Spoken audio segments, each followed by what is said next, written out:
Good morning students. कल हमने body movement के बारे में पढ़ा था कि जो एनिमल्स होते हैं वो अपनी प्लेस से दूसरी प्लेस में मूव करते हैं। ठीक है। The way of movement is different in different animals to move from one place to another. Birds and insects fly, snakes crawl, frogs hop, worm and snails creep, fish swim and other move on 4 legs। हमने ये movement के बारे में पढ़ा था। तो सबका जो मूवमेंट होता है, हर डिफरेंट एनिमल्स का मूवमेंट डिफरेंट होता है। कोई फ्लाई आकाश में उड़ता है, कोई ज़मीन पर रेंगता है, जैसे सांप क्रॉल करते हैं, फ्रॉग्स कूद कूद के चलते हैं, वर्म्स और स्नेल्स जो होते हैं वो क्रीप करते हैं, फिशेस स्विम करती हैं। तो हर एनिमल का तरीका डिफरेंट होता है। Why are there so many differences in the movement of when animals move from place to place? तो ऐसा क्यों होता है कि अलग अलग एनिमल्स जब एक जगह से दूसरी जगह पर मूव होते हैं तो उनका जो मूवमेंट होता है उसमें डिफरेंस होता है। Why different animals have different movements? Her animal का मूवमेंट डिफरेंट क्यों होता है, सेम क्यों नहीं होता है। Human body and its movement. Before studying movements in animals, let us study about movements in a human body. तो एनिमल्स के मूवमेंट को पढ़ने से पहले हमें किसको पढ़ना पड़ेगा, ह्यूमन बॉडी के अंदर किस तरह से मूवमेंट होता है। How do you move your hands and legs while doing different exercises in the morning. अब किस तरह से आप अपने हाथ पैरों को हिलाते हो जब आप अलग अलग एक्सरसाइज करते हो सुबह सुबह। What determines how much movement is possible for each part? अब ये हमारी बॉडी का कौन सा पार्ट डिसाइड करता है कि किस पार्ट का मूवमेंट कितना होना चाहिए। When you play cricket, how do you ball a batsman? जब आप क्रिकेट खेल रहे होते हो तो आप किस तरह से बैट्समैन की तरफ बॉल फेंकते हो।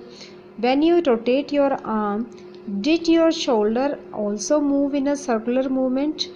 जब आप अपने आर्म्स को, हाथों को बॉल फेंकने के लिए घुमाते हैं, रोटेट करते हैं, तो क्या आपका शोल्डर भी मूव होता है। Bend your arm at the elbow and legs at the knee. अपने हाथों को अपने एल्बो से, कोहनियों से मोड़ लें और घुटने टेक करके नीचे बैठ जाएं। Lay down and rotate your leg at the hip. बैठ करके अपने हिप्स के ऊपर सारा भार डाल करके हिप्स को रोटेट करेंगे। Bend your arm to touch your shoulder with your fingers. अपने हाथों को मोड़ करके शोल्डर को टच करने की कोशिश करेंगे फिंगर से। Stretch your arm sideways. You will observe that some parts of your body can move more than the other. अब ये एक्टिविटी आपको इसलिए बताई जा रही है कि आपकी हर मूवमेंट में बॉडी का अलग अलग पार्ट्स अलग अलग तरह से मूव होता है। Few parts of the body can easily move in various direction as compare to others. अब आपकी बॉडी के कुछ पार्ट्स तो बहुत जल्दी मूव हो जाते हैं, लेकिन कुछ पार्ट्स को मूवमेंट में थोड़ा सा टाइम लगता है। Record the movement of various parts of your body. अब आपके जब मूवमेंट कर रहे हो तो आपकी बॉडी के जो पार्ट्स हैं उनके अंदर किस तरह से मूवमेंट होता है वो आपको इस टेबल के अंदर फिल करना है। Why is it so that some part of the body didn't move. ऐसा क्यों होता है कि हमारी बॉडी के कुछ पार्ट्स मूव ही नहीं करते हैं। Why we are able to move a few parts of our body easily in various direction and few others only in one direction। ऐसा क्यों होता है कि हमारी बॉडी के कुछ पार्ट्स तो आसानी से मूव हो जाते हैं और कुछ को अपनी बॉडी के पार्ट्स को मूव करने में थोड़ा सा टाइम लगता है। ठीक है, या फिर वो उनके अंदर मूवमेंट सिर्फ वन डायरेक्शन में ही हो सकता है, दोनों डायरेक्शन में उनका मूवमेंट नहीं होता है। You will notice that you can only move those parts of the body where two parts of the body are joined together like elbow, shoulder और neck। अब आपने ये नोटिस किया होगा कि आप बॉडी के उन पार्ट्स को ही मूव कर सकते हैं जहाँ पर वो जॉइंट हो रहे हैं, जैसे कि आपके एल्बो हैं, शोल्डर कंधे हैं या गर्दन है, इनके बीच में जॉइंट्स हैं, अलग अलग हड्डियां आपस में मिलकर के जुड़ी हुई हैं, तो ऐसी जगह से क्या होती हैं, बोन्स मूव करती हैं।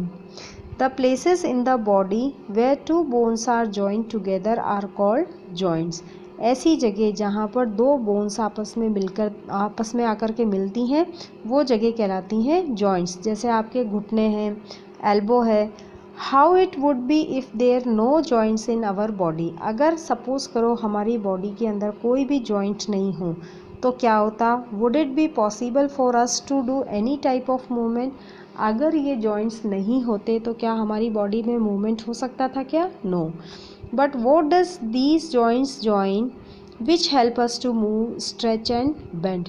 लेकिन ये जॉइंट्स आपस में किस तरह से जुड़े हुए होते हैं कि ये हमें मूवमेंट में मदद करते हैं, उनको स्ट्रेच करने में मदद करते हैं, मोड़ने में मदद करते हैं। तो ये कैसे पॉसिबल होता है। अगर जॉइंट्स नहीं होता तो क्या हमारे बॉडी के अंदर मूवमेंट पॉसिबल होता, नहीं होता। ये जॉइंट्स की वजह से हम अपने एल्बो को आगे पीछे कर सकते हैं, या घुटने के अंदर जो जॉइंट्स है उसकी वजह से हम अपने पैरों को आगे पीछे कर सकते हैं। लेकिन कुछ जॉइंट्स ऐसे होते हैं हमारी बॉडी के अंदर जिनके अंदर कोई मूवमेंट नहीं होता है।